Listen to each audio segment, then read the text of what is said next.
This is Grimm Grinner on all channels. Welcome to the Waste. Welcome to the Waste. Welcome to the Waste. Welcome to the Waste. Welcome to the Waste. Welcome to the Waste. Welcome to the Waste. Welcome to the Waste. Welcome to the Waste. Welcome to the Waste. Welcome to the Wastes.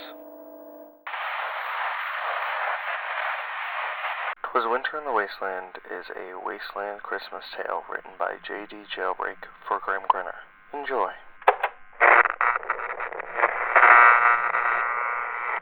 'Twas winter in the Wasteland, when all through the wastes Grimm Grinner was broadcasting the headlines post-haste. And while CJ guarded the maple with care, she fixed up Grimm's light box, read text on air.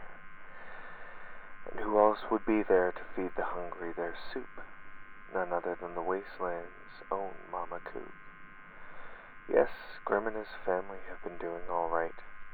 Meanwhile, Jailbreak has been up all night.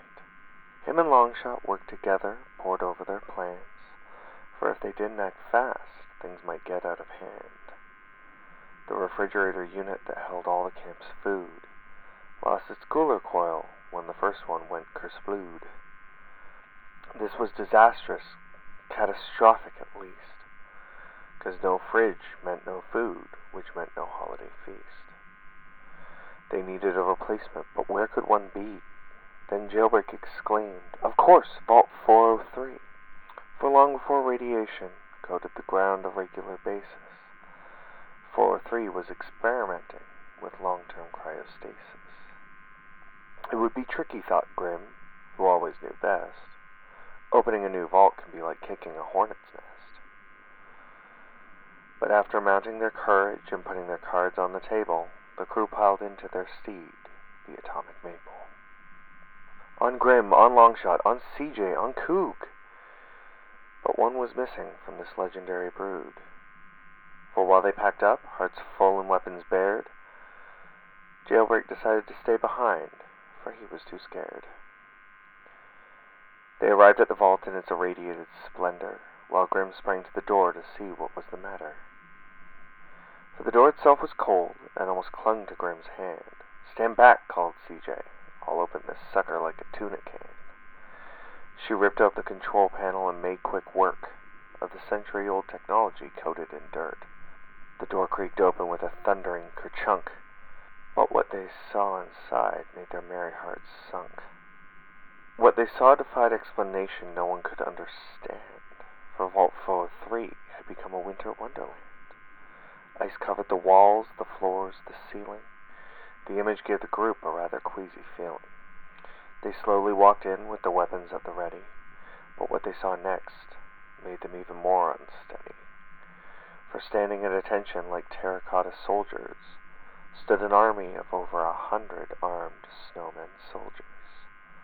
To the untrained eye, these would almost seem cute, but Grimm turned down his eyes and prepared to shoot. Just as the gang were preparing to brawl, a hideous puff of laughter shook the entrance hall. Atop a platform appeared a man as if on cue. Problem was, this man's skin had gone entirely blue. "Grimm Grinner," the man yelled from above. "How naughty of you to show up early, my love." Grimm looked confused. Had he met this man before? Remembering names in the Wasteland had always been a chore. "It's so good to meet you," the voice above yelled down. "I would have cleaned up if I knew you were in town." "Who are you?" Grimm leveled at the man shortly. "Well, since you asked," said the man, "I'll tell you the story. I woke up first of my fellow frozen kin. On my own for 30 years. How lonely it's been. Your voice on my radio, the only company I had. But you didn't even know me. Could you imagine how sad? I had to meet you, Grimm, and so from my icy ridge, I used my computer to remote explode your fridge. I knew you'd come to me under my icy thumb." "Are you rhyming on purpose?" Grimm asked. "That's really stupid." "Save your words. You'll be reduced to icy sand as I blast you away with my Cryoblaster 3000. A gunfight broke out as the ice gun sprayed, with our intrepid heroes diving out of the way.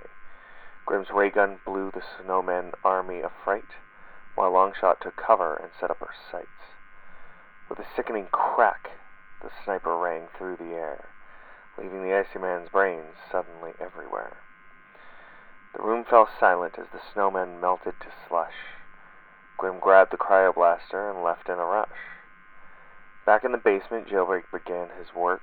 He scrapped the freeze ray before jumping back with a jerk. The refrigerator kicked to life, and his new parts were affixed. The festivities kicked off. So many drinks were being mixed. Grimm had saved it, the whole holiday feast, but there was one stop left before the celebration ceased.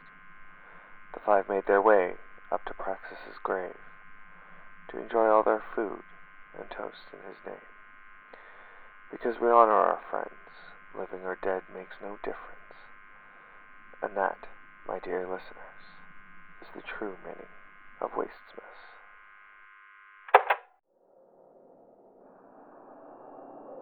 Welcome to The Waste is a Wasteland podcast brought to you by Grimm Grinner Hutchinson. Feel free to follow me on all social media. Make sure to subscribe so you can hear new episodes as they release. If you like what I do here and want to support the podcast by getting some cool merch, check out my Etsy store. For more information and all the links, check out linktree.com/welcome to the wastes. Thanks for listening.